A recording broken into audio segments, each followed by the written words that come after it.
that Altanova put in a large sales inquiry that I want to follow up on. Looking at the details, this could be an interesting business opportunity for us. However, our customer is based in a country with a lot of currency swings.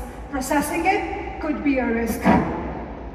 This is where the AI agents come in to help us to act in dynamic situations like this. So let me proceed by calling the account receivable agent to check on the customer. The agent will now fetch and list all the overdues and dispute cases to get a better understanding of the customer's payment history. Well, we can already see this is a good overview, but wouldn't it be great if we could extend the agents to include some additional checks? With that, let me switch over to the Joule Studio and SAP Build to extend the agent.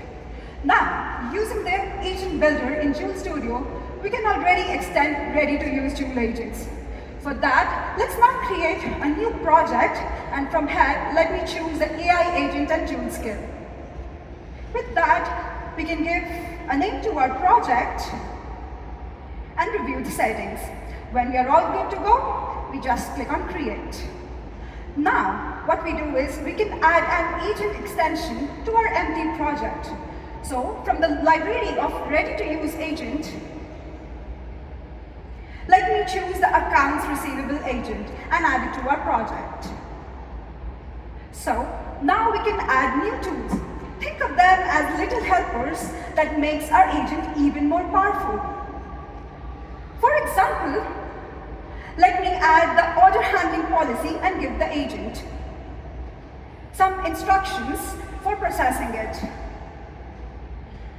So now what it does this grounds the agent in business context and ensures reliable outcomes and informed decision making.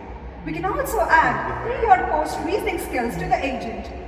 For example, we have custom Joule skill to fetch the currency exchange rates. We can add in some instructions simply in natural language to calculate the exchange rate risk. And now it's time to test our new extension. So let's get into the test mode and check the accounts receivable agent extended with superpowers. I'll now prompt to check on Altanova again and reference the latest sales inquiries. So over here now, what it does is, the new tools are getting executed in the background, and as we can already see, here is the result. The order policy is now considered, and we see the foreign currency risk in the table.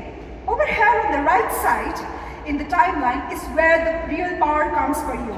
It's a unified, transparent view of the entire agent execution flow. This is the transparency you asked for. And with that, back to you, Philip. Thank you so much.